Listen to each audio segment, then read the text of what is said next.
That was a hot mess inside a dumpster fire, inside a train wreck.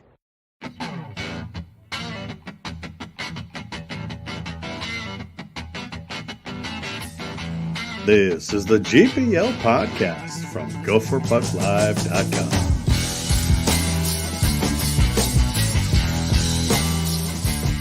You know, I think there's some shenanigans happening in the goalie community. Are you going to speak on that? In the goalie community. Oh, former goalie.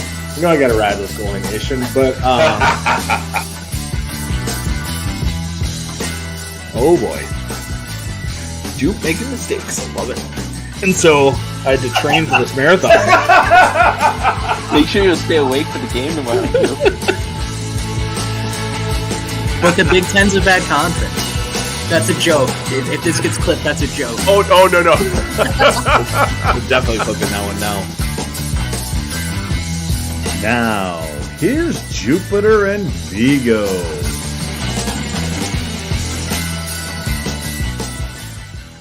Good evening and welcome to the GPL podcast, episode number 240 and the season finale. Well, Vigs, heartbreaking ending to the season for our Gophers. Yeah, it was pretty painful. Saturday night in Tampa. I mean, it was so incredible to see all the support there all week. The fandom had just populated the city. Splitsville was a great spot to be and to take in all that maroon and gold pride, and then to see it fall apart like it did on Saturday night, lose the 2-0 lead and lose the championship was a real gut punch. I was on the side the cameras were. I actually started my video at the beginning of overtime. And let's just, we'll just watch it because it's a short clip.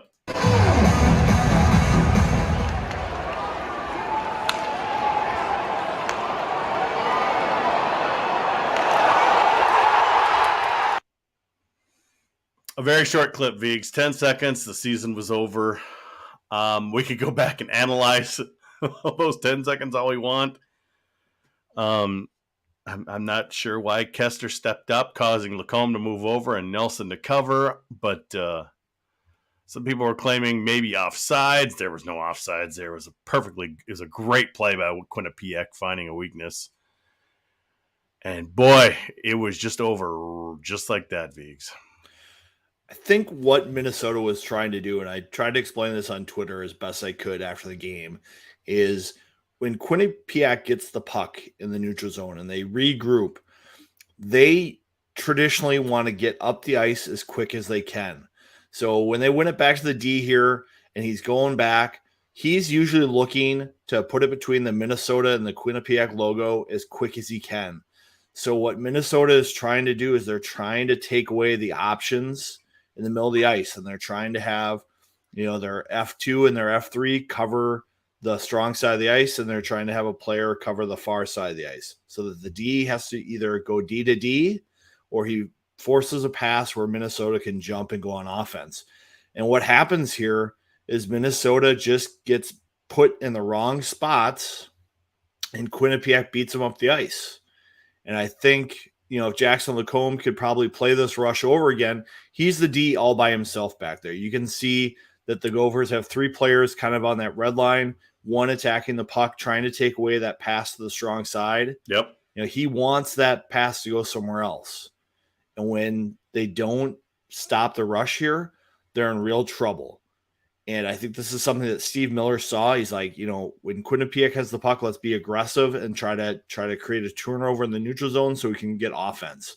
But when they don't, if you keep going just a little bit here, all of a sudden now we've got a Gopher player chasing.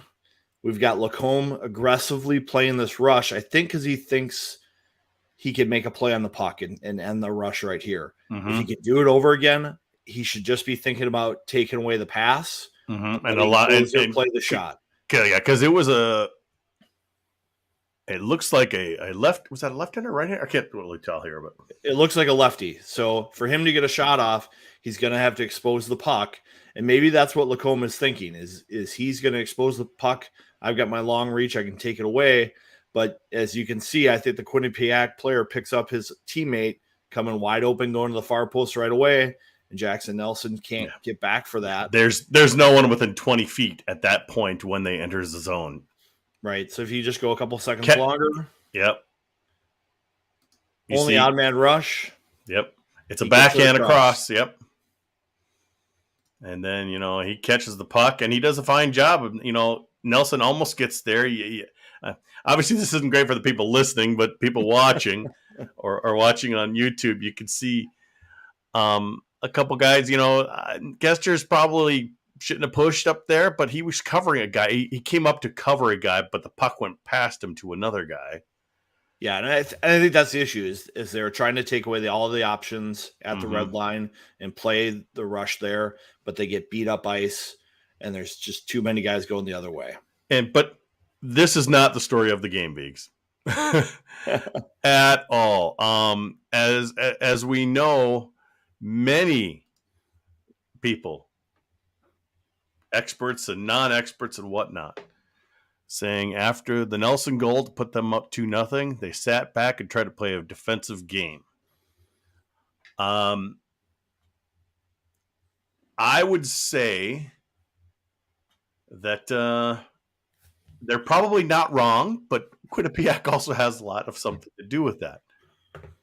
But the bottom line is 2 shots in the third period. And obviously we know that the Snuggerud one missed because the puck was further as puck was rolling. I mean, he didn't have as much of a chance there. But, geez, what happened, Viggs? Well, I think what happened was Quinnipiac got a little bit more aggressive with how they played Minnesota with about 12 minutes to go. Earlier in the game, I felt like Quinnipiac was giving Minnesota a little bit of space to exit the zone. In the neutral zone, they were giving them, up into the red line, some space to make some plays. But as the game went on and Quinnipiac got more and more desperate, they started getting real aggressive at the offensive blue line and coming down and making plays on Minnesota. And it became difficult for Minnesota to win pucks and have any possession. And the other thing that happened in the third period is Quinnipiac just started winning faceoff after faceoff after faceoff. And that was really forcing Minnesota to always be on the defensive to start their shifts and be fatigued as the game went on. They had tired legs. They were just flipping pucks out. And then when they get that penalty called on them at the end with Cooley, that puts them on their heels even more. And they just couldn't weather the storm all the way to the finish. Matsko said he didn't change any strategy, blah, blah, blah. Do you think it was Quinnipiac adjusting or maybe Minnesota not trying to go for the throat after the 2-0 lead? Well, I think against Quinnipiac the whole time, it was going to be tough to generate offense. You look at Quinnipiac, they gave up the fewest number of goals in college hockey. They had the second highest save percentage in college hockey.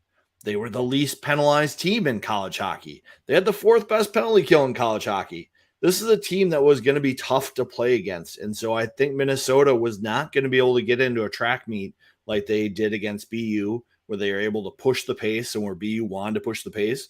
It was not going to be a game that they would play against Michigan, where they'd be trading chances. It was a tough physical game. And I think this is the game they probably had to play. If you look at the shot charts throughout the game, there are not a lot of quality scoring chances for Quinnipiac throughout the entire game. You look at shots between the dots, underneath the circles, I think there's maybe 2. There's a shot chart for the game, Viggs. For those of you watching on YouTube or live or the recorded, Minnesota on the right, Quinnipiac on the left. Right away, just what shows up to me is obviously the lack of shots by Minnesota. We knew that. But that first little kind of trapezoid in front of the goal, 2 of them were goals, 1 is a save. And you compare that to the other side. Minnesota just didn't have chances in close either. Even, the kind of next 15 feet out, from the dots up to the top of the circle. Not many chances. And all those chances for Quinnipiac that came in the house, those basically all came towards the end of the game. That was not the kind of pressure they were getting early in the game or in the second period. It all kind of came at the end as Minnesota really just buttoned down and said, okay, let's just weather this period and win a championship. And it didn't happen for them. They did get the 2-0 lead. Things were looking good. Quinnipiac gets actually a nice backdoor play really fast right across the crease. Some people are trying to blame Close for this loss. I don't know if he could maybe got a stick out for some of these things because both kind of went across the crease, didn't they, Viggs? On both their goals in the game. And I understand that last goal or the second goal, it looked like there was a player driving the net to maybe tip it. And I think Closer was cheating a little bit towards that. And he didn't close up the 5-hole for the shooter because he expected it to get tipped, I think. It didn't happen and it slipped through him. But Close played pretty well. I mean, look at all those shots earlier and the goals were in tight. Yeah, let's take a look here. This is your first period shot chart, like you were saying. That's kind of most Minnesota's chances right there, Viggs. And like you said, not as much for Quinnipiac. One shot in that kind of really sweet spot area saved. We go through down to, let's go to the second here. Quinnipiac a little more busy, getting a little closer. Minnesota getting less and less busy. And then let's look at the third period like you talked about here. Look at all that. All those chances from the dots on down. And there's your game right there. Minnesota, nothing down close. I mean, nothing. And there you go. Let me see if we've got, that's shots. You were talking about face-offs, too. They were not good. 58.9 to 41.1. Yeah. And they were pretty even early in the game. And during the third period, Quinnipiac just started dominating. I think after that last TV timeout, 10:54, I look 1, 2, 3, 4, 5, 6, 7, 8 draws were won by Quinnipiac before they got the game-tying goal, just won by Minnesota. And it's hard to win a game like that when you can't win those draws. And Quinnipiac was one of the best face-off teams in the country coming in. They win 57% of their draws, and I think that was a real strength for them throughout the third period. Okay, devil's advocate here, Viggs. Fans are going to say Minnesota had the offense to be able to counteract Quinnipiac and be able to get past them, dump the puck, go get some puck control. We saw none of that in the second half of the game. Well, and I think it was difficult. I don't know if you want to show one of those two clips that I uploaded into our file here, but all of a sudden, when Minnesota did get the puck and have possession to exit zone, Quinnipiac got real aggressive, and Minnesota still was able to get some chances. We saw Matthew Nyes fend off 2 checks from the defense, still gain the exit, still get a rush chance, still have some possession down the ice. Let's take a look at that. You've got the nice pinching video here. That'll take over the whole screen. So let's watch that, and we'll come back here. Lombardi can't find it. A little out of his reach. You'll need a good bounce the rest of the way. Likely won't be a pretty goal. Puck will be bouncing around, and will it end up on your stick so you can fire a quick one? Minnesota looking for insurance. Bobcats a tie. Perez comes out as... So you can see that's what Minnesota needed to do to get possession. They needed their big bodies to make plays like that, absorb hits, and still get it out of the zone. And I think the only line that was really able to do that was the top one. The other lines, when they took those hits along the wall, they were losing possession and they were having to chip it out. And that's just going to be what happens in some of these championship games. Quinnipiac's pretty good. They were second overall in the country in the pairwise, and they took care of business against Michigan and Ohio State. And that was that was the game that they were going to go up against. I don't think it was a game where they were going to be able to fly out of the zone consistently. And then another chance that they had, this is the Snuggerud play. A lot of rubber, but they've both been very, very solid. There's a face-off win by the Gophers. They needed it. Now they need to get it out, and they do. Watch out, Cooley. 2-on-1 with Snuggerud. Cooley! Snuggerud! Oh! Yeah, it definitely. Cooley missed the pass there when you see it. It was too far in front of him. And, from like Cappy was even telling me after the game that it was kind of rolling as well, so it just took off. But Snuggerud had a little bit more time there than maybe he thought. Because the goalie went down. If he just settles it, waits for the goalie to slide out of the way, it might be an easy goal. And the Gophers are up 3-1 with like 8 minutes to go. And it's over. That was a chance to end the game. There's another clip that we don't have, but Brodzinski had a 2-on-1 situation where he passed early. You probably want a guy like Brodzinski holding onto that and shooting because the player was trying to take away the pass. So, Minnesota had opportunities there to close out the game. And we saw that one draw by Cooley there on the Snuggerud rush. That was, I think, the one draw they won during that 7-minute stretch before Quinnipiac got their game-tying goal. So that was an opportunity for Minnesota. When Quinnipiac pulled their goalie, the Bobcats had possession the entire end of the opportunity. So it was a tough stretch for Minnesota. And the defense just got tired at the end. I mean, they just got tired of defending. I mean, the Cooley penalty, it wasn't I don't believe it was a power play goal technically, but I believe Cooley had just stepped on the ice. Yeah, he was just crossing the blue line, trying to get back into the play. Essentially a 2-man advantage goal there. Mm-hmm. And it was a lot of ice time at the end for Kester and Lacombe and Faber and Johnson. Chesley got a few shifts, but they had kind of shortened the bench a little bit too. What could have Minnesota done differently? Convert one of those 3 scoring chances. There were shifts by the other lines where I thought they were getting a little too cute with some of their passes, and you just like to see them maintain possession a little bit better. They were trying to make a long pass that sometimes was behind players and things like that. So I think, for those lines, you got to go to your B game and not do something too fancy. The Cooley, Nyes, Snuggerud line, they were able to still get some chances. But for the most part, the other lines probably just need to be a little more conservative with their puck movement through the neutral zone and get it deep and have some pressure. But instead, they were making long passes and giving the Bobcats the puck right back. And one thing I noticed, Viggs, is it wasn't just Minnesota, but a lot of passes were just kind of flubbed, missed. I mean, you look at Minnesota's first goal, Quinnipiac just served right up to him just because of a flub. I don't know if the ice was bad. I didn't hear any teams complain about the ice. Obviously Minnesota benefited in that first goal, Viggs. When it literally, he just whiffed it. But I just noticed a lot of Minnesota passes coming up the ice. All of a sudden, just either they whiffed, missed, or whatever. Well, it was 90 degrees in Florida. It's a southern rink. It's probably not going to be perfect ice. There's a lot of activity going on in the building. Great crowds. I think it was 3rd highest attended Frozen 4 of all time. Probably impacted it a little bit. Yeah, it was the 2nd highest championship game of all time at 19-4-4-4.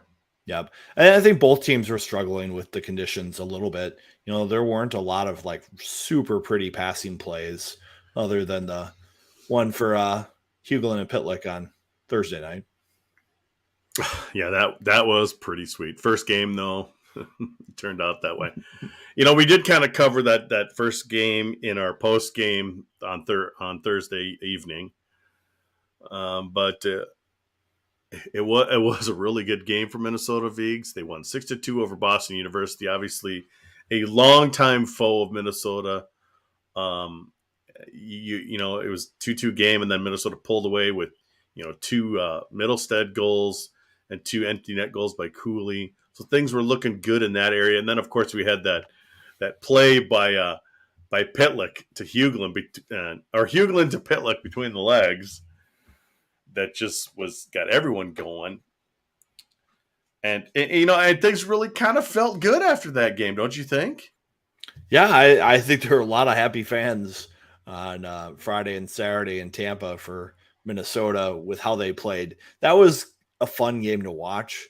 It was high pace, some skill being made out there, and just a great college hockey game.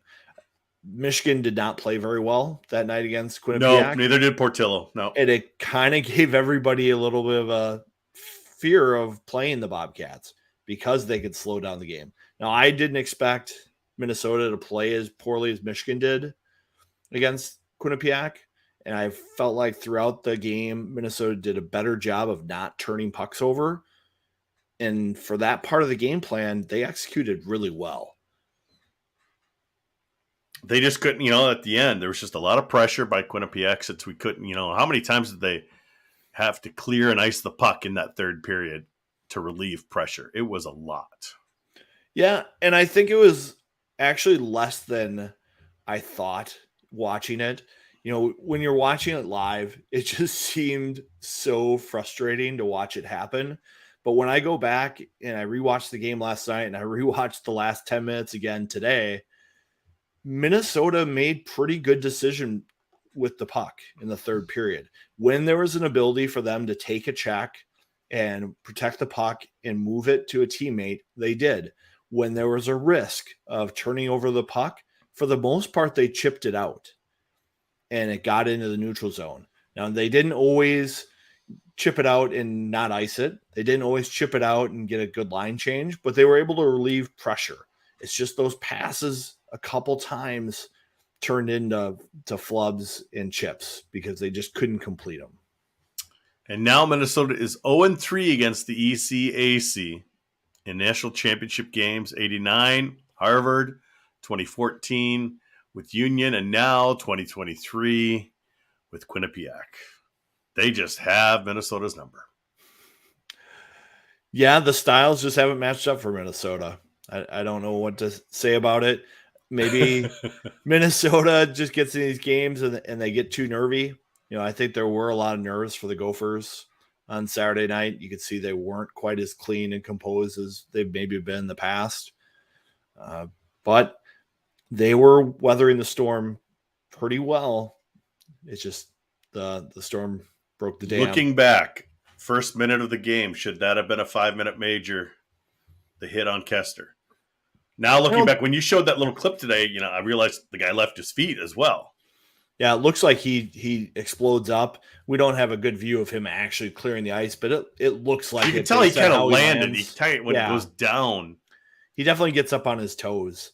I don't think it was a 5-minute major because, I think he starts the contact, body to body. It's just the way he finishes the check with his elbow and arm coming up. Players got to stop doing that. And you see Kester's mask move. That's pretty obvious to me. I know that we've got some North Dakota fans trolling us on Twitter and trolling Gopher fans on Twitter. Don't fall for that. They're just trying to get you riled up. They know you're upset with the result. But I just don't understand why a player like that just doesn't take center mass and just blow him up that way. I mean, Skylar Brindamore is a big player. He's a physical guy. Mike Kester's not. There's no need for him to come by and clip him like that. If he just goes center mass, he's going to blow up Kester anyway. When I initially saw the play, I thought maybe he got Kester's shoulder because he's a player that's had some shoulder issues in the past, and I thought that might be it. Clearly it wasn't, and Kester was out for the power play soon after.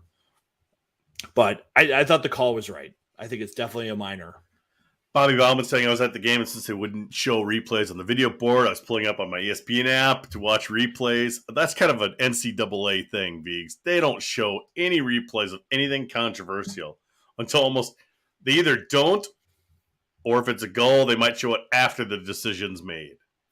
Yeah, which is too bad. You've got all the people in the arena who've paid, $200+ or whatever to go to the game. They should get to see what's happening out there. The New Yorker usher that was next to me for the championship game, he was like, "Where's the replay? What's going on here?" It literally just like that. Mm-hmm. And I go, NCAA, they do things differently, and we're not going to see that replay, or we're not going to see that, like the BU almost goal when he, covered it with his glove and can't see it. I'm like, we're not going to see that because NCAA kind of has ESPN on a lockdown with those type of things inside the arena. Right. So, team loses, Vigs. Devastating. We know, poor Faber.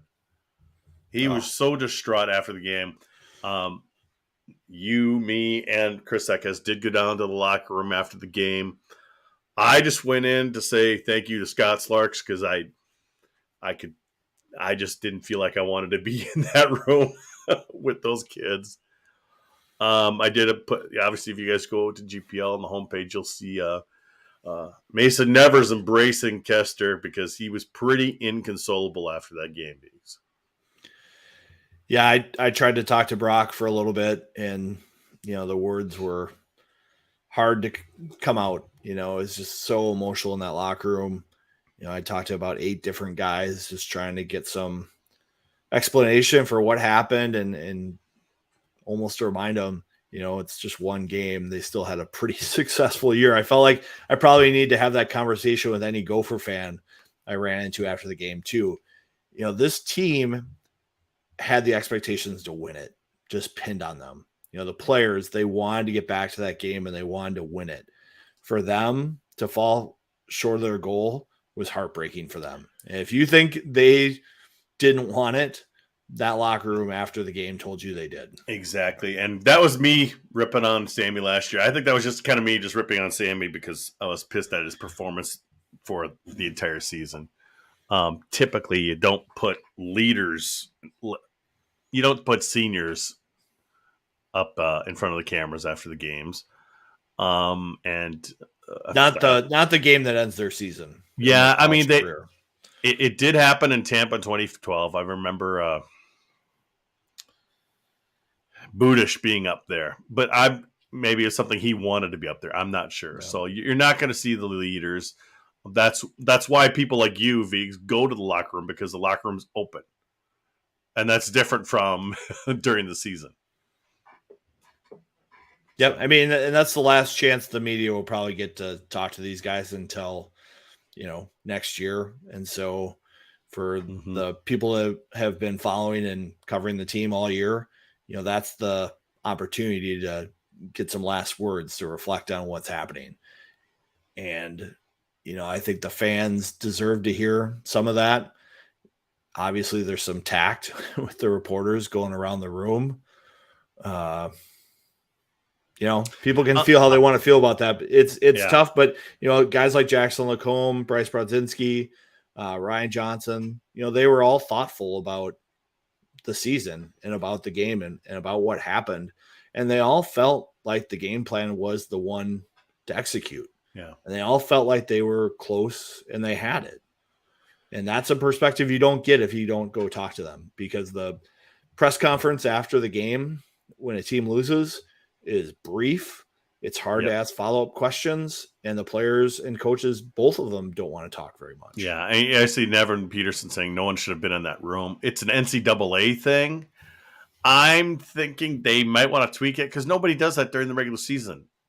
And then all of a sudden they do it in the playoffs when it's the most emotional time of year.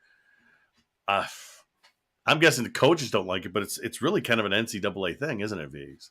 It is, and that's how it is in the NHL. And maybe if these teams don't love it, maybe they should prep their players for it throughout the year a couple times. Possibly, yes.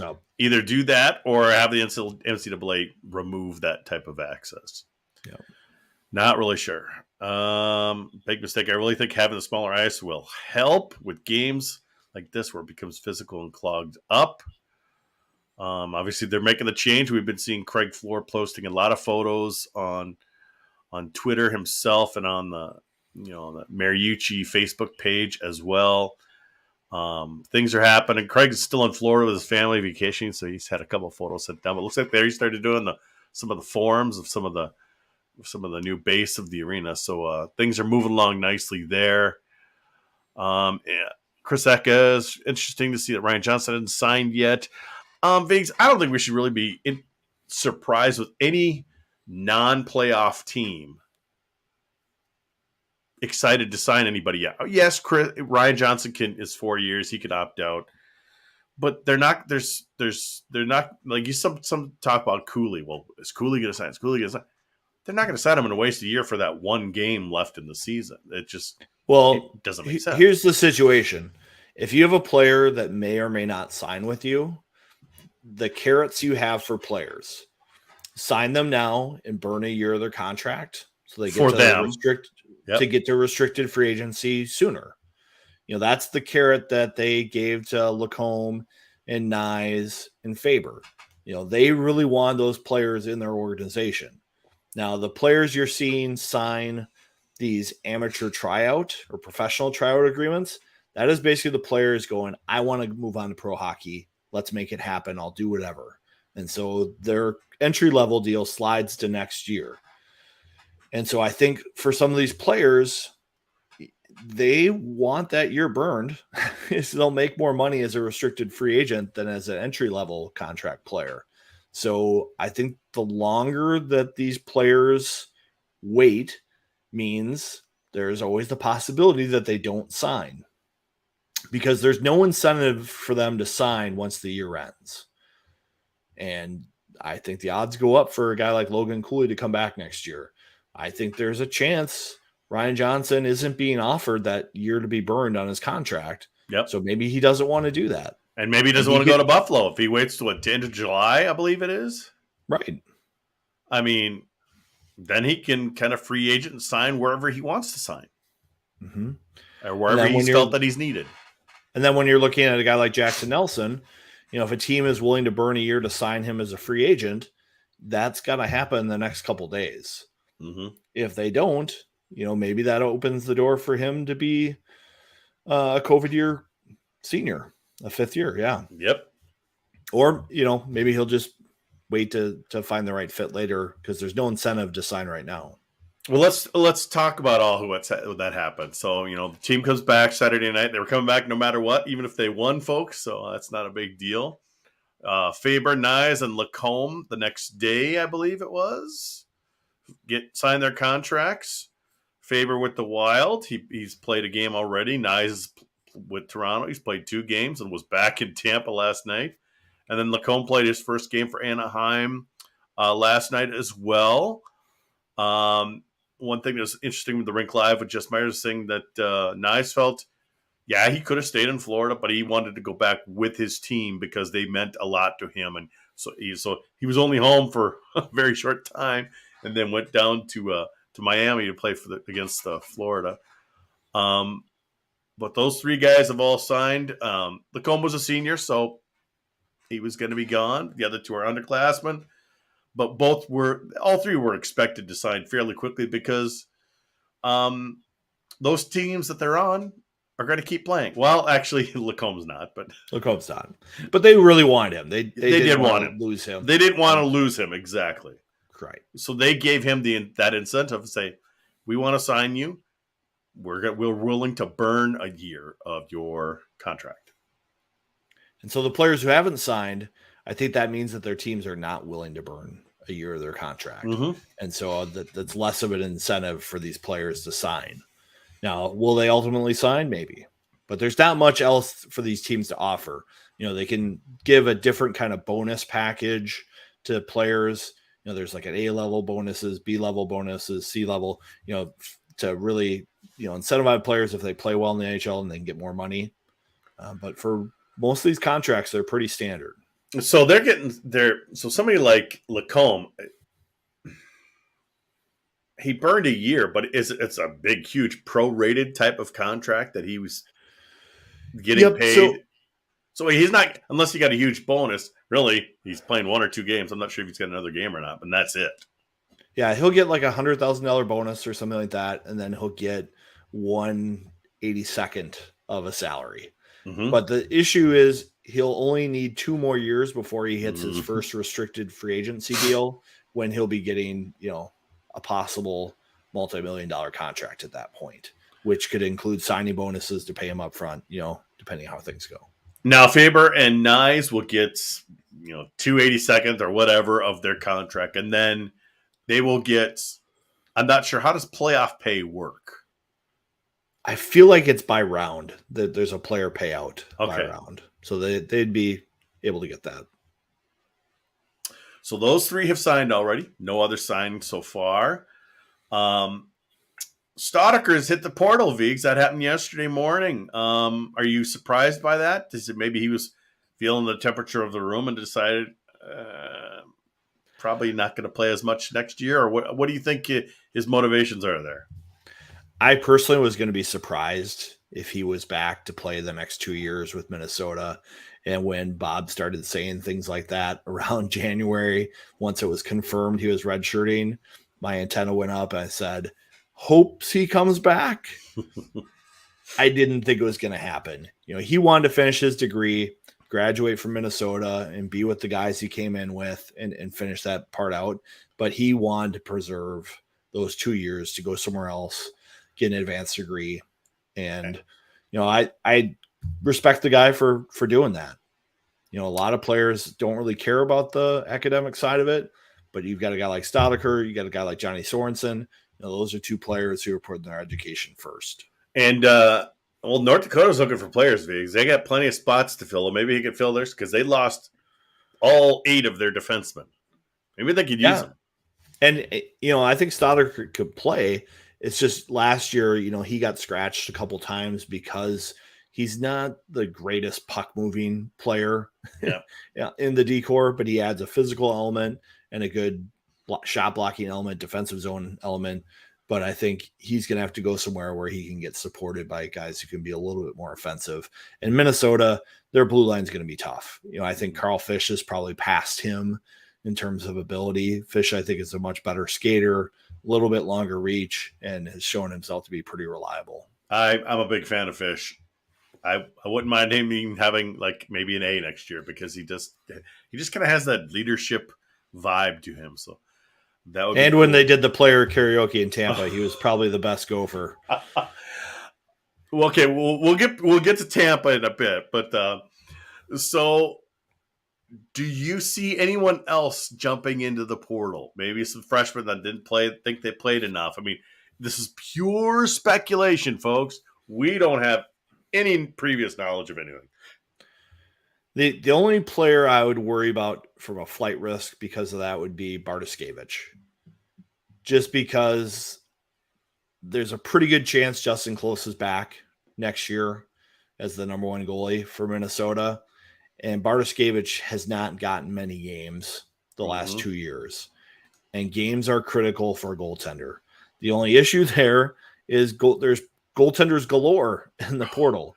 There are lots of experienced options for any team that needs goaltending to dip in the portal, and Bartoszkiewicz is not going to be at the top of that list. And we've got 2 recruited as verbal commits right now as well.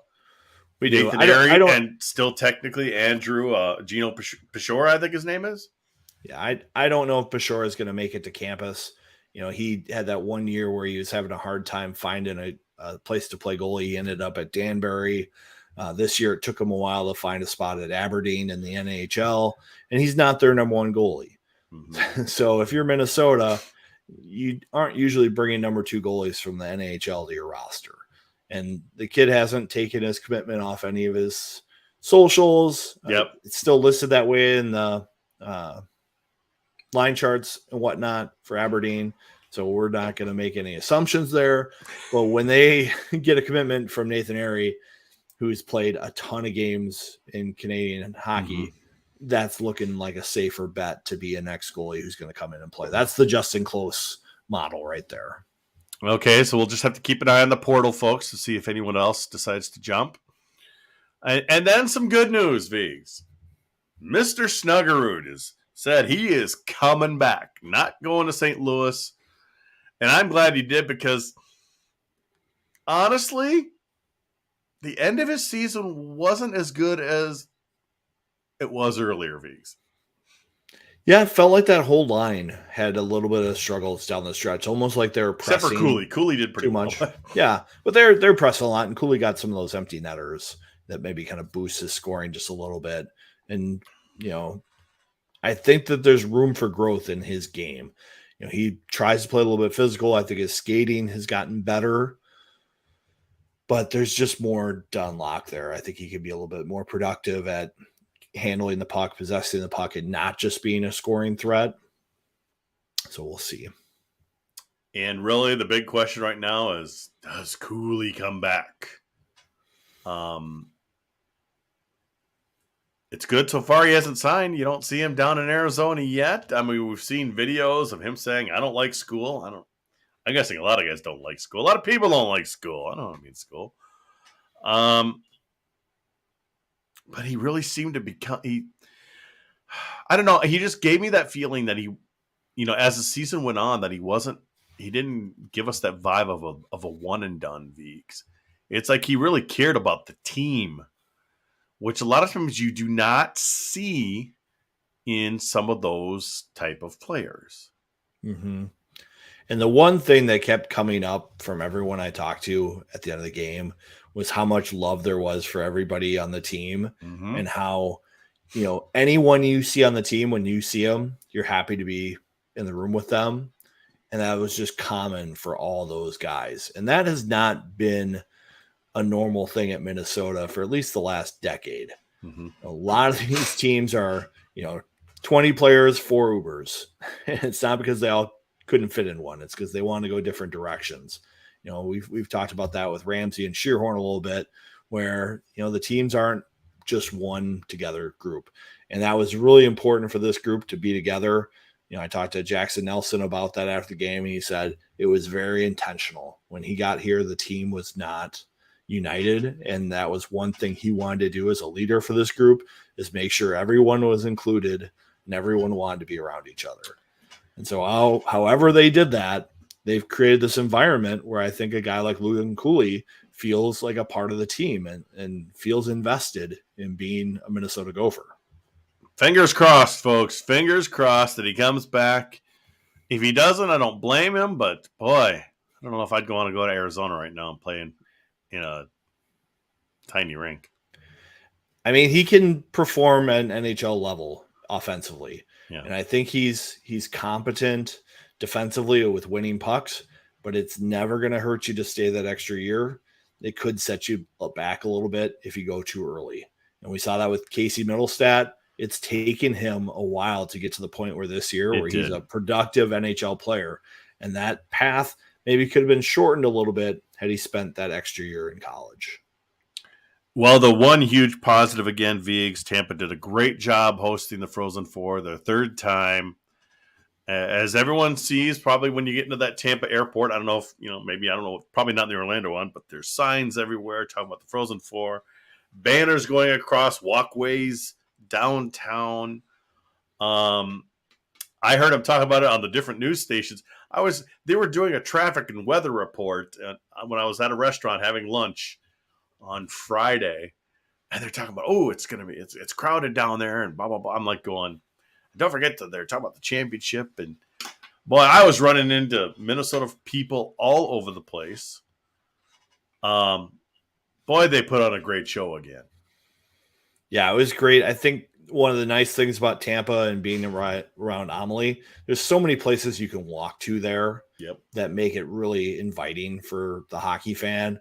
We were staying right down there at the Marriott, having a good time, and you just saw so many fans getting out, walking, enjoying the sun after the terrible winter we've had in Minnesota. I really enjoyed it, and it was probably a good thing my wife and kids stayed in the Twin Cities, because I ran into so many people who were big fans of the podcast, and I can't name them all here because there are so many. And my wife would probably be telling me, "Vigs, your head's getting a little big. tap that down a little bit. Let some air out." Well, it was really fun to see everybody there. And then we went to the Ustro party Friday night, which was always a big success. Tim does a great job putting on that party. The only thing is our venue had to close a little early when we wanted to keep drinking. So we headed down to Hat Tricks just down the street. And funny thing is, our guy, Craig Floor, who's been on overtime here, he knows everyone, folks. And as we came in, I was with his wife, and she's like, hold on. She gets out her phone. Okay, I'm going to time it and see how long it takes until Craig runs into somebody he knows. And who was that first person? Steve from our chat. 14 seconds into the building, Steve came up to say hello to Craig Floor. And there you go. So you were running into people, I was running into people, and obviously Craig runs into people all over the place. Steve's laughing now, but yeah, Steve, 14 seconds. You couldn't just wait a little longer. You were just proving his point, or her point, I should say.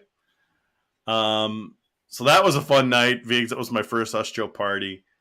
I hear you went to the Hobie Award, a little hot at the Hobie Award, but you also ran into Ellie Ray as well sometime that weekend, didn't you? Yep, she was down there in Splitsville hanging out quite a bit. It was nice to meet her husband, who's a big Gopher fan. I think he was probably the bigger fan than she was. And so it was fun to meet her. She drew a lot of publicity to Gopher fandom during the weekend. I know she was on the Soda Pod last week, kind of talk about her journey to being who she is these days. I was intrigued that she's into beer, and beer is kind of my heart too. Oh boy, that perked up yours even more. Yeah, I was like, because she does like this beer podcast, as a thing where she likes craft beer, and she also likes the little, independent craft brewers. Anything owned by the big companies, she kind of shies away from. So, that was a good thing for her. But all kinds of fans down there were fun to run into, and it makes doing this, special and rewarding, and we really enjoy it. And, as part of that whole thing, we did pull off quite a few live broadcasts down there. We did the podcast last week, me and Todd Bolesky. Was great to have him. Great to have him down there. And Mike Grimm just happened to be in the press box doing some stuff. So I'm like, let's have Grimmer join. Our microphones aren't the greatest, not the highest quality audio like we've got going right now, but it worked pretty well. Kind of showed we could pull it off. And then we did those two post-game videos. Obviously, Saturdays wasn't as exciting as Thursdays, but kind of shows hopefully we could pull off a podcast up in Grand Forks next fall when the Gophers head there in October. So that'll be fun. But boy, obviously the team losing was tough, Viggs, but I had a great vacation. I had a great week off. I got to spend some time with some family I don't get to see very much. My sister, and did a GPL short from the pool, which was fun as well. I had a great time. You even got to play a little golf, didn't you? Yeah, my Friday after my 24-hour day of traveling from Minneapolis to Orlando to Tampa to covering 2 games to staying out too late with a lot of GPL Nation, started with a round of golf with John King on that Friday. And we went to this course called West Chase. It was like 15, 20 minutes away from Tampa. And we teed up. It was my first round of the year and first since probably October. And so, the swing was a little rusty. I put up a Kaprasov out on the course, lost a few golf balls. Go figure, in Florida, there's a lot of water on the course and a lot of native areas. At one point, I put a ball where I could have got to it, but as I was getting closer, I sensed there was some sort of animal that did not want me to get that golf ball. And so I said, you know what? I'm gonna respect you. I'm gonna give you your space. This is your home. My home should be on the fairway, but I was having a hard time finding it. So I deposited a few Pro V1s on the course, but it was a great day, great weather. We survived Kinger leaving his phone in the Uber on the way to the course, and we actually got it back. Wow. We'll get in more detail about that in overtime. Okay. I wasn't gonna tell the tale about him losing his phone in the Uber, but he already talked about it on his podcast. So the anxiety-driven John King talked about his podcast, so I guess it's fair game now. Yeah. His wife knows that he lost his phone on his way to the course. And then I left the phone in the post-game news conference for Minnesota. It was an exciting week, and then I had to go back in, and hopefully it was still sitting there and watch the whole Quinnipiac press conference, because that was great to watch.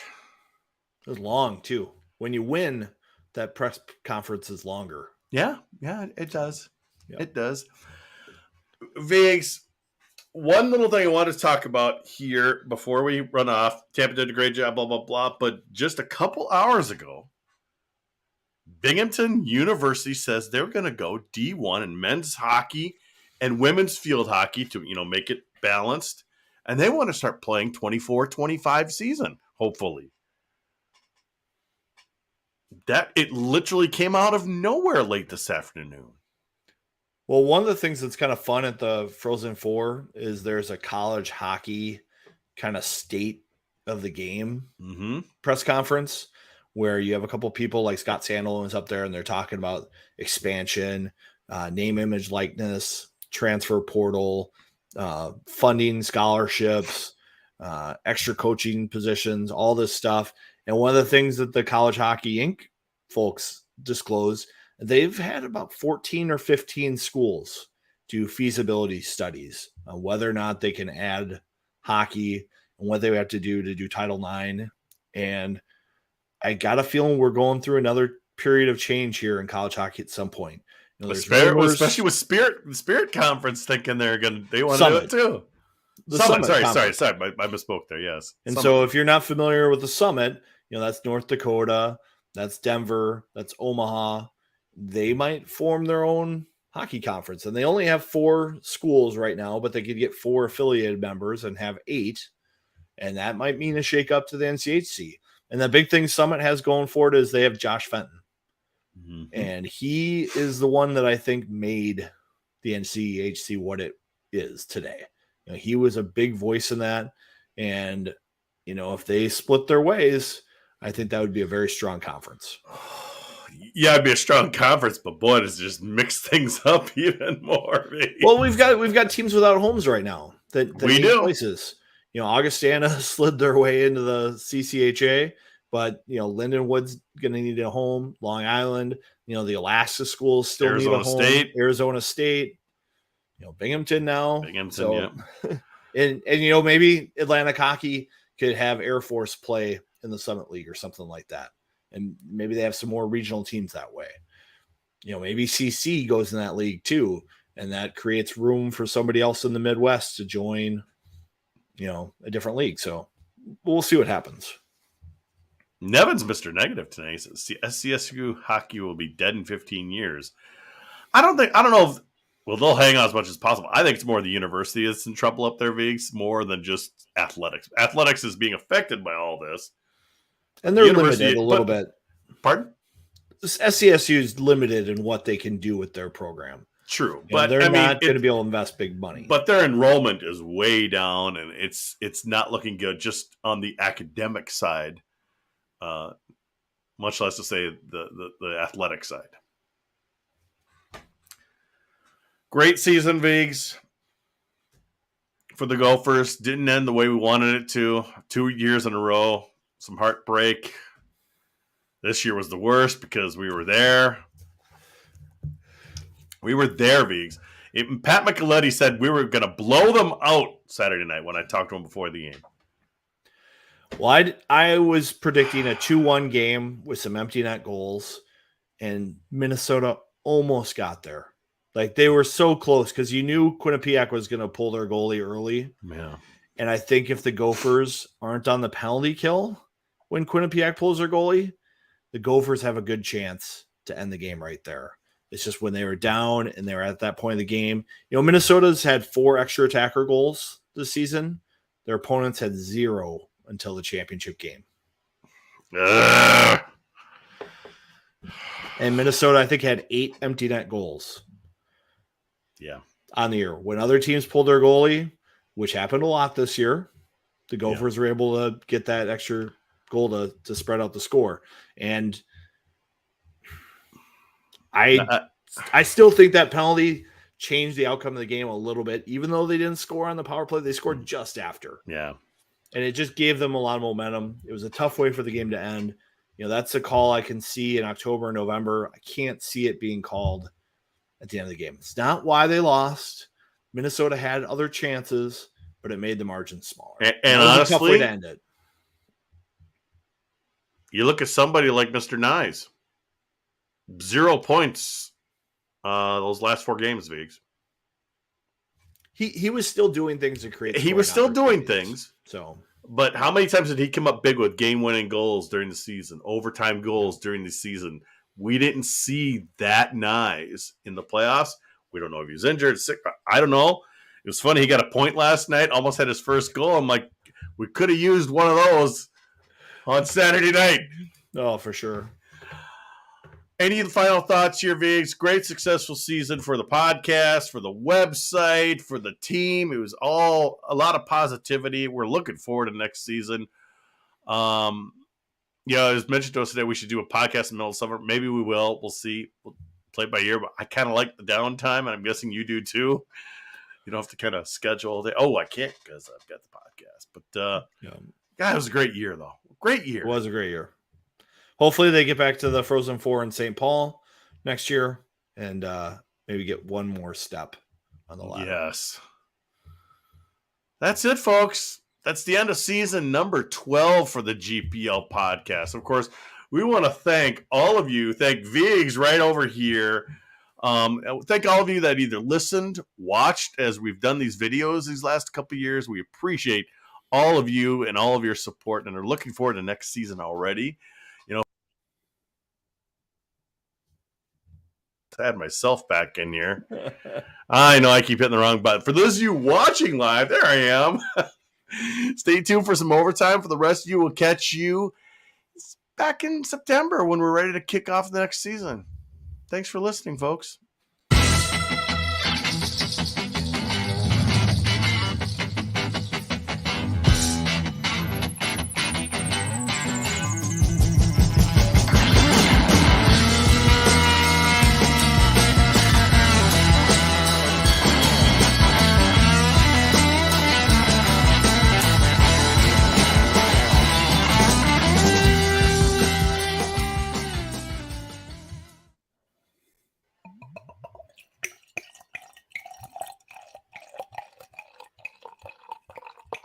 Glug, glug, glug, glug, glug, glug, glug. Hello, Darkus, my old friend. Off season is here. Might be a little bit of a short overtime session. That's fine with me. I have to check on some things in the household, but GPL Podcast Beer of the Week, Surly Darkness.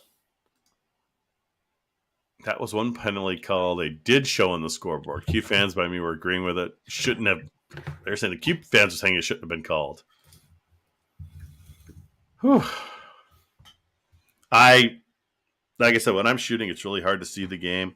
I have not had a chance to go back and watch the game. I'm not sure if I will. Did I just do that, or did you just do that? I just did that because I wanted you to have some screen time. No. Move me on the other side. Yep. Yeah, so this one, by the way, is 2016 Barrel Age Darkness, so it's an old one. Peter J. This overtime is much better than Saturday's overtime. Yeah, anything's better than that. I was lucky to get that clip, but I was like, the clip didn't last long. Right after that, my camera went down and I left. I don't know.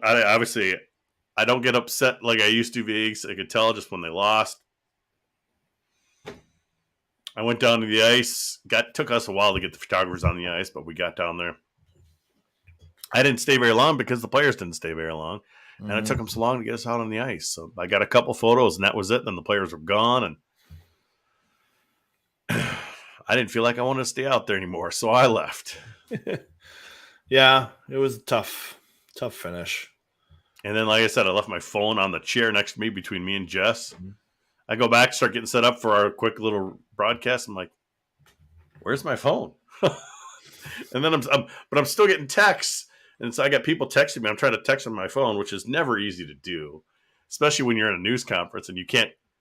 With these watches, you can obviously do audio and you'll do text, but I'm not going to do that when Pecknold is up there talking to people. So I just had to stand there and make sure nobody took it. But I knew it was there. It was just couldn't get to it as I had to wait that 20, 25 minutes. Because I know you guys came down like, where the hell's Jupe? What the hell?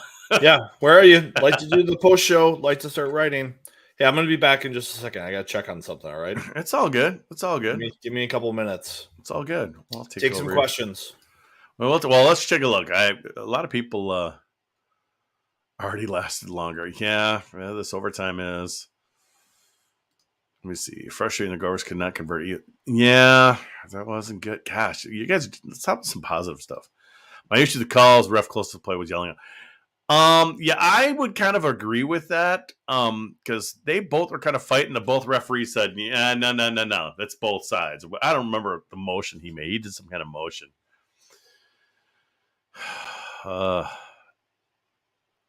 One stung more because there was, it does thing when you're there, Sloth. I know our guy Ekes. You still here, Chris? I could tell. The longer, when I went up to the press box after the game, those two were the only ones up there. Chris was like, gosh, I'm more pissed now than I was earlier. So, down with the ECAC teams. I'm with you, Mote. I'm glad you came in. I saw your post earlier. You said you weren't going to come in, but I'm glad you did. I saw that our guy Brever's already left, but that's okay. People got stuff to do. Any chance, Cole? From what I understand, he's just so young. It's 2 years. I believe he will have just turned 17 right before the season or something along those lines. So I don't see that happening. Yeah, jeez. I don't know what else to say, folks. It was tough. And boy, I just, I think Ekes was even saying during the game, I ended up seeing one of his tweets, that he was going to say the first 1 to 3 wins this game. And that's what happened. Your damn prediction came true, Mr. Ekes. But, man, we had record traffic on GPL this past week. The server held up extremely well. I didn't see any blips like we usually had on the old one. And the old one was supposedly more advanced, but it wasn't. Just imagine if Snuggie Bears at 2-on-1. Yeah. We can take a look at that real quick. Here's that odd man rush here. A lot of rubber, but they've both been very, very solid. There's a face-off win by the Gophers. They needed it. Now they need to get it out, and they do. Watch out, Cooley. 2-on-1 with Snuggerud. Cooley! Snuggerud! Oh, boy. Cooley or Snuggie probably did have more time if he would have just slowed down, but until he's going to sign after the draft, God, who knows what's going on with him? No idea.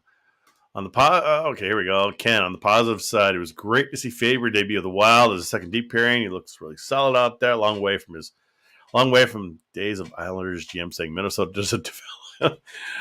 Oh, wasn't that Garth Snow? That was Garth Snow, a former, obviously, Maine goalie. We used to say all that.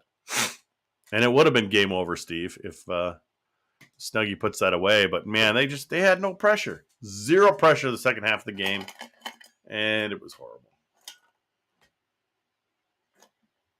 What do you do? Yeah. No news on Cooley. Yeah, there you go. I don't think we're going to hear something for a while because, Arizona's season's pretty much over. Do they have maybe 1 or 2 games left? Probably 1, if that. Yep. I don't know if they're going to fill too much in for the portal. We've seen what's happened to North Dakota by filling in a bunch of spots in the portal. They've got guys coming in.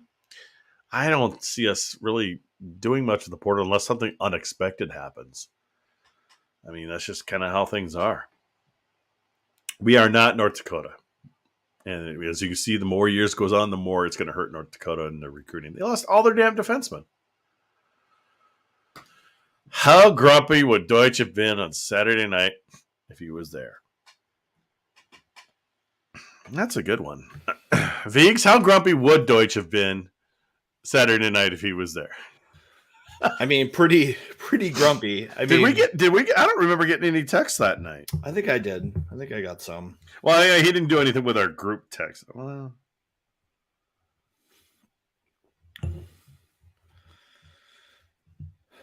oh yeah, he had something in the morning, but that was about it. So, yeah. What do you do? Tampa did a good job. I would say it was pretty. Starting line was clearly back, whereas no announcements when penalties expired. I don't know. Yeah. Tampa's a great host city, but their traffic in that whole town is a disease. I think a little bit that's Florida, right? Yeah, it's because Florida expanded so quickly. They didn't have the highways. They couldn't fit in highways. Yeah. So most of them are just they're what they call highways or freeways, but they have stoplights on them, which are just horrible. And I think I saw some kind of gang related stuff happening on my way to the game. No, on the way to the party Friday night. I had some cars weaving, doing this, speeding up, slowing down. I'm like, let's just back off and hopefully no gunshots happen. Inside word in the ice. Okay, when I walked on a little bit of ice in the corner at the end of the game, Viggs, it was pretty soft. Mm-hmm. And it's not like it had been skated on either. that was the Quinnipiac end, you're saying? That you were walking on? Well, the end Quinnipiac was defending, yes. That's a joke. Yeah. I know, but even any spot on the ice shouldn't have been that. And it didn't look great because, obviously stepping on the ice at Mariucci after it's been clean, after it's been zambonied and the water is dry, it is slick as hell. You do not want to walk out there. You're doing Mariucci's got good hard ice, baby little steps, and I didn't get that feeling when I was I only walked in a little bit of corner down there. I didn't get that feeling. It looked pretty soft. I went to the souvenir stand before the place opened, and they wouldn't let me buy anything. Maybe that's because of you. Personal problem. I just wanted a puck. I wanted a pin. Like, you have to come back when we open. I'm like, are you fucking nuts? Because those lines were super long inside once the place opened. I mean, every time you saw a line, I thought it was a beer line. No, it was a souvenir line. You should have seen the lines at the Orlando airport. Now, those are lines. Oh, boy. That was a mess. I'm glad I made it home. I was at that airport back in 2007, but I don't really remember it being horrible. But yeah, took me Tampa was pretty 110 minutes to get from the airport to my gate. So that was you mean from the entrance of the airport to your gate? Yep. Wow, 110 minutes. Thank God you got there early, huh? Well, you had to get there early because you just left. Were you hoping to sleep or something like that? Well, I kind of stayed a little too late in the room in the Marriott, and then my Uber took a little bit to get to pick me up from the Tampa Marriott to take me to Orlando. And so I didn't build in a whole lot of extra time. So that was, instead of getting there at 4, I got there at like 4:20. So Peter, my father is upset at the demise of Lake Mariucci, and he suggested how to convince him this is a good change. Tell him it's what the coaches want, and it's what the players want, and that's all that matters. It doesn't matter what he thinks, or what you think, or what Viggs thinks, or what I think. It's what the players want, and it's what the coaches want, and that's the bottom line, isn't it, Viggs? It really is. Yeah, it's just like the anthracite jerseys that apparently Bob was looking at when Brock Faber decided to come back. The players might like that. Yeah. Maybe you'll see it at some point. Yeah, it sounds like we're going to have some anthracite jerseys. But maybe not, because they didn't wear them this year. So they didn't have them yet. Well, it's being designed, so we'll see.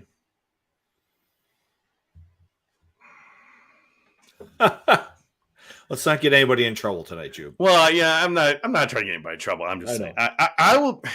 Here's the thing. I'm getting to a point where I'm sick of being crabby old guy saying all traditions and stuff. So, except I'm with you on the saluting the crowd. Only salute the crowd after a sweep. Yeah, but I don't know. I'm not big on gray, anthracite, whatever jerseys if they decide to do it. What advantages will new rinks? Because there's no championship that's played on an Olympic-sized sheet of ice. And when you recruit NHL-style players, the smaller rink is better for that kind of player because they can impose their size and physical explosiveness that can sometimes go away on the deep corners of Mariucci where you can go hide. And sometimes when you hit somebody in the corner at Mariucci, it's going to take you a long time to get back to the front of the net. So if you want big physical players, smaller rink's better. And the corners aren't completely changing. This will be deep for that size of rink, but they're doing the best they can. It'll be better. And there'll be some new club type seating coming into the rink. There'll be some fancy seating along the glass with comfortable bench type seats. New amenities there. When they do phase 2 at the rink, they'll probably have some even more cool things in the building for people to enjoy. So, Mariucci's getting old, and Minnesota turns 30 this turns fall. 30. Minnesota's got a lot of nice facilities for their teams. They got to catch up. And yes, that will be centered. It was 2 inches off. That's all. The Sun Country seats should be. I don't know. Those were kind of nice, weren't they? Those were nice, but I don't think Sun Country is going to be doing a lot of sponsorships at Mariucci, based on what I know about their company. They can still have the charter agreement with the university, but that's a little bit of a different deal. I don't understand why they can't bring the corners in more. It would just add too much space there, because on the ends, you just have this huge gap, wouldn't you, Viggs? Because you'd be bringing it in so much. It would be so much of a gap there. Yeah, I think it's just the way the seats are configured. This was the best plan for them.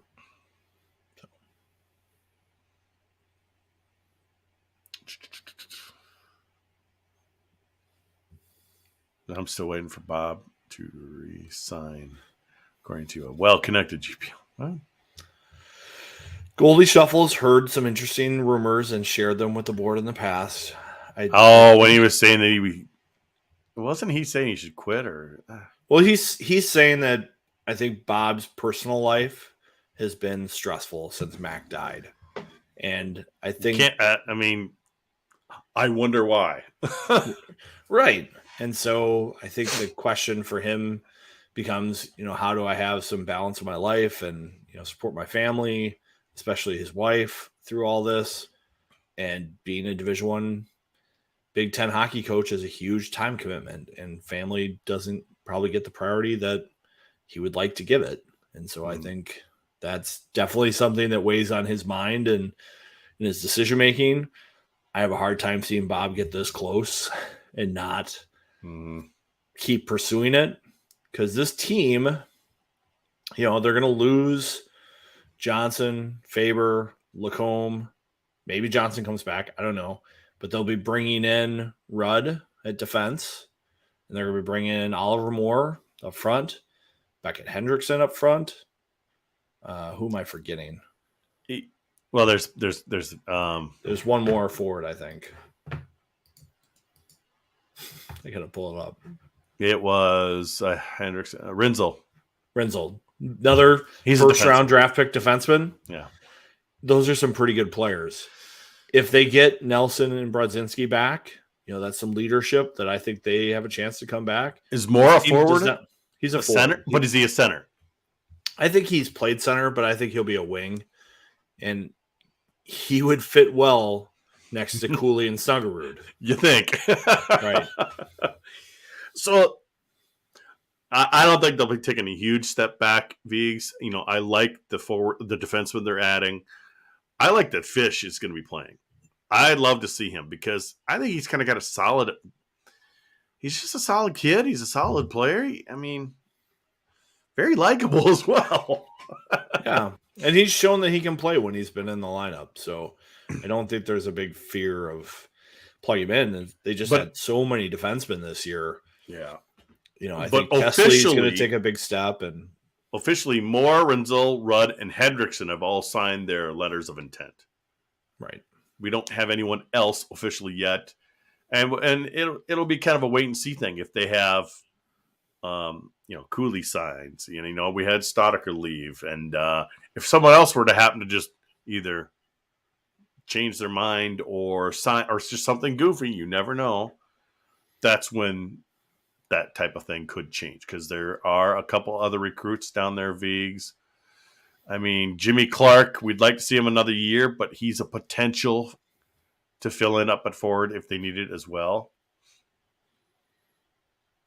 Looking I at think the rest, the one issue is 2024. Yeah, defense.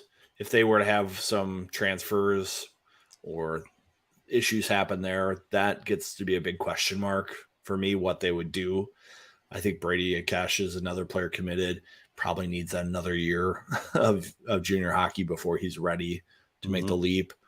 And they just don't have a lot of other defensemen who are of that 19-year-old age to make the transition. But And I yes, don't think they're Eisman expecting much is there. 2 years. He'd just be turning 17 in the fall, wouldn't he? Or late summer, something like that. Yeah, he's the one where you wonder if he's going to accelerate because he'll be draft eligible next year. Like that's his draft eligibility year. 24 or 24, right? 24, yeah. So he could be that underage player like a Fantilli who comes to college and plays at that level because he's got a little bit of a rivalry with Celebrini, who's probably the number one overall pick in that age group. And he's going to go to U18 Worlds, and he's been one of their best scorers for the Development 18 since he transitioned. So if he could do the acceleration piece, he'd be an option. If closer isn't back, worry about net. You and me both, Bobby. You and me both. And then you obviously, worried about Bartoszewicz. Maybe he's the one type of guy who jumps into the portal. And then someone like Erie comes in and Close plays the main goal. Or the main starter. Which makes sense. We'll have to wait and see. Yep. I think Motzko had a handshake deal with Eric Rude to get us some light for the goals. I don't know, maybe. He was a CC kid, wasn't he? Yeah. Eric was. You got to have some depth to your decor. They can't all be fancy pantsers, according to Bob. So you got to have some guys to play defense too. Captains? I mean, we'll see what comes back. Jackson Nelson would be a strong type C guy for me. On the defense, if Ryan Johnson were to magically come back, he'd be one. But I like Mike. Does it make sense for him to come back, though? Because Buffalo really wants him. Do they, though? I don't know. If they're not willing to burn a year of his entry level deal right now, how much do they want him? Yeah, but do you think he wants to come back for school when he could literally be playing on an NHL team? Maybe he feels like he could do God's work at the University of Minnesota better than he could for the Buffalo Sabres. I don't know. He's one of those guys who's like God's plan. And maybe if the Sabres aren't making things attractive enough for him, maybe God's plan isn't to play in Buffalo.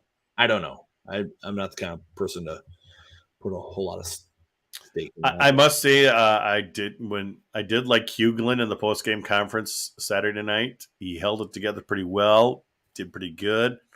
Pitlick was a little quieter, but I think Hughlin has got some leadership potential. I think someone was mentioning him earlier as a possible captain or maybe an assistant. We'll just have to wait and see. Yeah, I want to see who comes back before we start talking too much about letters, because there's pretty good leadership on this team. As I've said many, many times, this is a group that likes being around each other, communicates well with each other, steps up for each other. It's an important thing to have on a team, I think. Just that third period, if they just could have held on for a little bit longer. After rewatching that third period, I've watched that third period now 4 times. It's just like they are so close to pulling it off. As painful as it was to watch live, like the more you watch it, the more you go, God, they were really close. If they just make a couple plays differently, they probably get away with it. That's why I didn't want to watch it. I still have it, but I haven't watched it. I don't know if I will. We'll see. Just those little bit of clips. It's like, oh, jeez.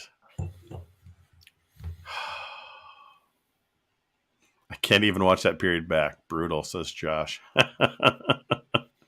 But I remember, when I was coming out of the game, I really thought it was because, the heavy pressure from Quinnipiac's D coming down on the wings on the post.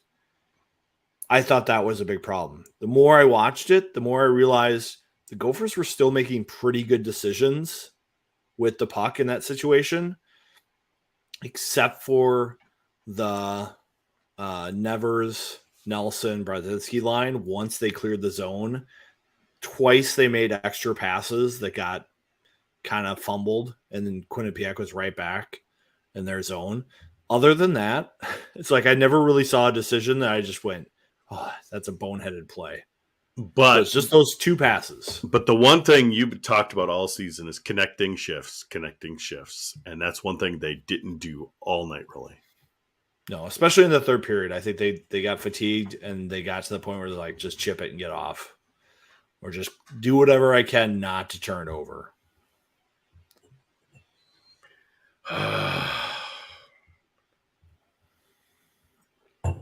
It's tough, Viggs. It is tough. It's a tough one. So what happened with Kinger then? Oh, so Kinger, we're on the first tee. We're just feeling great. A pair of Minnesotans just enjoying being out. Kinger didn't want to go warm up and hit golf balls. And we get to this course, and their driving range is you hit balls into a pond. So you're just going – they've got these floater golf balls that you just hit, and they float, and they must, scrape them up, whatever. So it's just, the great image of, oh, God, I hit that great plunk. Oh, yeah, I hit that great splash. No bounce or anything. Just didn't hit that one good. Oh, watch it skip. You're just warming up, and you're just getting all these great mental images of how you're going to play golf. And first hole, big pond to the right, little dog leg to the right. And I'm trying, I'm Vigo, I'm just kind of rushed. I'm putting on sunscreen and, just trying to get my headspace together. I'd been out till 3 a.m. the night before. And of course, that's what you do. You hang out with Randy and Jess. Yeah, you do. At the hotel. Until Jess falls asleep. And then you're like, Jess, I'll show myself out. Meanwhile, Randy and I are still just going strong. A couple of football players, like we do. Randy can party. Randy can party.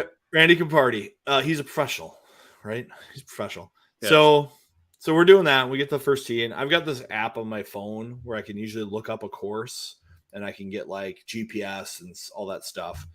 And I'm trying to do that, and Kinger's like, "Oh, I got this app on my phone too," and he's like, "Can't find my phone. Can't find my phone." Damn it! Cannot find my phone. Where is it? And he's like, "Can you call it for me? Can you call it for me, Viggs?" I'm like, "I don't have your number." He's like, "Okay, here's my number. Call it." Nothing. Ring, not in his bag. Whatever. Talks to the guy at the shop. No phone. And all of a sudden, Kinger just starts getting anxious, just anxiety. You think swelling, and he's like, "Oh my God." I mean, you lose your phone. I mean, that's like getting a DWI, basically. To your wife, your wife is going to be like, "Okay, you're a child. Can't take you anywhere. What happened to your phone? Yeah, where'd you leave it last? When's the last time you used it?" And so he's just stressing. And I birdied the first hole because that's what I do. I did see that. Especially, it was like a 3, and he had a 6, didn't he? Yeah. I hit one right down the middle, hit one right on the green, step up, make it like a 15-foot putt for birdie. I'm just like, all right. Meanwhile, Kinger is just sweating, and he's just like, where is the cart girl? I need another drink. And so I call the phone again, and we play a couple holes, and he's just stressing. He's like, what does this say about me as a human that I can't be trusted by my phone? I do this all the time, I guess. I get in the Uber, I put my phone down, of course, face down, so it's black against black. And I keep calling it like a good golfing partner does. And he's just like, what do you do when you lose your phone? The first thing you do is you go to your phone and you find my iPhone or whatever. There's all these things you could do on your phone when you lose something. But when you don't have your phone, you're on vacation. You can't do those. And he's like, and how do I get a hold of my wife? How do I get an Uber to get back to the hotel? Because I don't remember her number. Yeah, and he's just he's got all these things going on. And, we're about 6 holes in, and I'm just like, all right, I'm going to FaceTime the phone because that'll make a different noise and maybe it'll ring longer. I don't know. And so I'm FaceTiming the phone, and the guy picks up.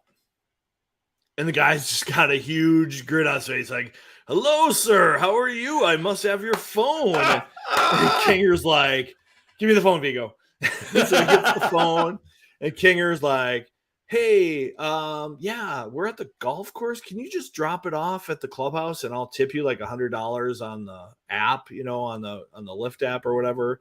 The guy's like, "No, you meet me at the clubhouse and tip me in cash in person." And Kinger's like, it's like, "Well, we're a long ways away. It'll be really great. It'd be great." And he's like, "No, I'll meet you face to face."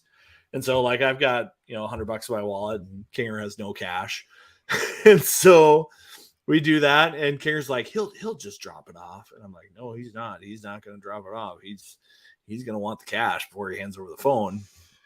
And so we keep playing, and eventually the guy shows up at the golf course. He's like, "Where are you? I have your phone." And we like, "Yeah, we'll just tip you the the money and all this stuff." And the guy's like, "No, you're gonna meet me." And so we drive like through like 6 groups to get back to the clubhouse, because we're like at the farthest end of the course at this point when they show up. When we get there, and he gives them the cash, this guy comes out. He's got his scrubs on. He works at a hospital or something like that. He's like, "Here's your phone, thank you." And Kinger's just like, "Oh my god, don't tell anyone about this." And then, of course, he shares the story on his podcast about losing the phone. And yeah, it was a much better round after. Well, I bet. Got the phone back. Like, things were a little more relaxed at that point, but it was a good time. I shot the Capras off. Kinger didn't quite break 100. I've got a nice video of him draining a putt that I shared on Instagram. You can go check it out I don't post a lot of Gopher hockey stuff on Instagram, but personal stuff I do, cooking, all that. But so that was fun. Mote, I love that guy. Got to get Kinger back next year. Kinger was our most popular podcast this year. Most listened to, most watched. Might have helped that the Gophers made the Frozen Four, but true. Yes. But still. He always is like, there's only 2 people still watching us. I'm like, no, Kinger, there's still 55 people watching, or whatever it was. Yeah. And people are going to watch later. So, correct. So, all right, we got about this much left of beer for the podcast season. Not going to be a lengthy one tonight, everyone. There you go. Nothing wrong. Steve Larson, great to chat with you at the Hotel Vigs. Likewise. I ran into Steve a couple times this season. And then, a person I just met, Kim Hansen, who she seems to know everybody. But she must have been on the big screen at Amalie 7 or 8 times, because she's got the bright white hair like I do, like this long, and you can't miss her. So she was very popular on the big screen, and apparently it's a good thing that the camera didn't find Allie Ray, because apparently when she was doing the rouser for the championship game, something fell out. First world problems. First world problems. Fun to have her on the Gopher side. Oh, yes. And obviously a lot of Gopher alumni came down. Mayasich was everywhere. Boo was everywhere. It was just it was a fun week, even though the team didn't finish it up like we wanted to. But it was just I had a great time. It was good. I hope the Gophers keep making it so I can keep going to Frozen Four. So I'm going to plan ahead a little bit better for future years and just book the airfare to St. Louis and book the airfare to Las Vegas. Do you need to book airfare to St. Louis, though? That's not a long drive. I probably do. Because it's time. It's time more than money for me, probably. Yeah. On that kind of stuff. For me, I would just drive down there the day before or something like that. I love driving. It's probably a little longer than going to Kansas City because it's not as direct as like 35 is. But I don't mind driving. It's just the family stuff. Yeah, next year will be great. I can Dylan drove, didn't he? Dylan was saying he drove down to Florida. Yeah. I'm like, man, that must have been a real shitty drive home. I know. Gopher will set him up with a hotel So, but yeah, we had a good showing in the press box. It was really fun. I got to watch the third period of the Michigan Quinnipiac game next to Frank Serratori, and just like picking that. Yeah, like he just pulled up chair next to me, and we just watched the game together and picked apart, what was happening on the ice, and then, TV timeouts talking about all things college hockey and life. And I mean, that was probably worth the trip down right there.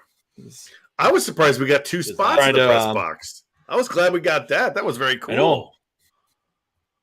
I heard CHN was complaining about theirs. And it's like, well, maybe don't bring 10 writers. I never saw Woad on there. He was there. I assume he was upstairs. I never saw him downstairs. I think he was in the media room doing a lot of stuff and not being in the press box. Like he was doing laps and stuff.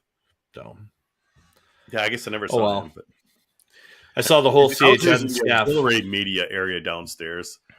Seems a little more. CHN staff all had their voodoo dolls, their Minnesota voodoo dolls, and they were all like, "Come on, Minnesota!" Still bitter about Brian Bonin winning the Hobie.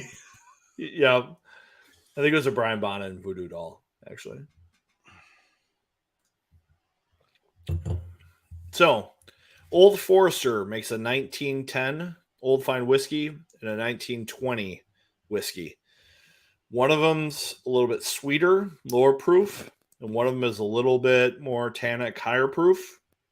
You mix them together, you have 1915, 1910, 1920, equal parts. And it's a great bourbon. I have a decanter in my bar, and I always have it on hand. So there you go. It's really good. I think on their own, 1910 is usually better for me, but it's maybe a little sweet, and it's lower proof for a big bourbon drinker that I am. So, oops.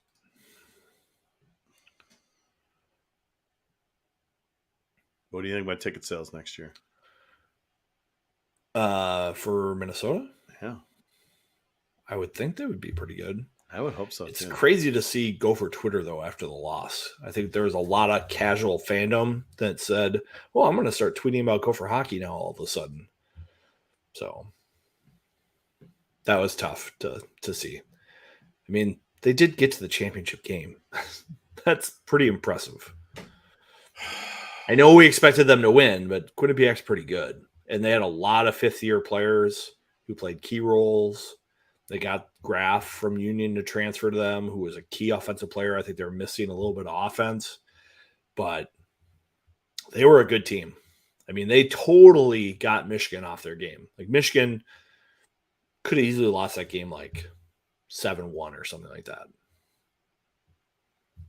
So it was tough. It's going to be tough for a few months, folks. That's just how that's how life is, though. Yep, just jump on that wild bandwagon and see them losing to the Stars in the first round, They did run through half the Big Ten. The good half, too. I thought Michigan, Minnesota, and Ohio State were the top 3 teams in the Big Ten this year.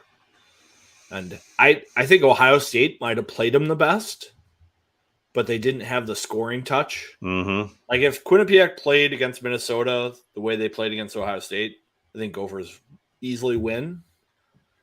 But they just played harder, I think. Yeah, that's tough. Got to win one, Viggs. Got to win one. It's too bad because you're going to hear that from every UMD North Dakota fan. You just have to hope that the NCHC breaks up for their sake. then what league are big fans of? Oh, that could get really interesting, Viggs. Because then do UMD and St. Cloud have to form their own conference somehow? Do the rest of the Minnesota conference schools just kind of all get together and then pick and choose the rest of their teams? Do St. Cloud and UMD join the Big Ten as affiliate members? Well, St. How Cloud awesome would that be? St. Cloud ain't going to make it in the Big Ten. Well, not academically, just no chance. I know, but they're not actually joining the Big Ten. They'd be joining the Big Ten Hockey Conference. I know. But okay, so let's say the rest of the teams: Mankato, Bemidji, Duluth, St. Cloud, St. Thomas. Well, St. Thomas is going to stay in the CCHA, I think. But how many teams is the CCHA going to have? They're going to have 9 teams now. Once Augustana goes in, won't they? Yeah. Yeah, I don't know. Something's happening. Something's going to change. Yeah, the Big Ten just needs another school to add hockey. None of this affiliation crap. Just add another school. Yeah, it's going to take someone to do it, but UMD makes total sense to me. They're part of Minnesota already. Yeah. Makes too much sense. Do they have the budget for it? I know it sounds weird because obviously Minnesota pretty much flies to everything. And would they want to be flying all the time? That's expensive. UMD surprisingly does well for revenue. So no, I know they do, but that would be quite an increased expense because right now they're busing to St. Cloud, they're busing in North Dakota, and they're busing a lot of places. So, Jupe, I think I'm gonna have to call it. That's a good call. It's a great season, folks. Great season. Thanks, everyone. It's been fun. We'll be back next season. Yep. We'll see what happens. Trying to get Kinger on board with some sponsorships, so we'll work that over the summer and see how it turns out. We'll just have to wait and see, folks. All right. All right. See you, gang. Thanks for tuning in. See you next season.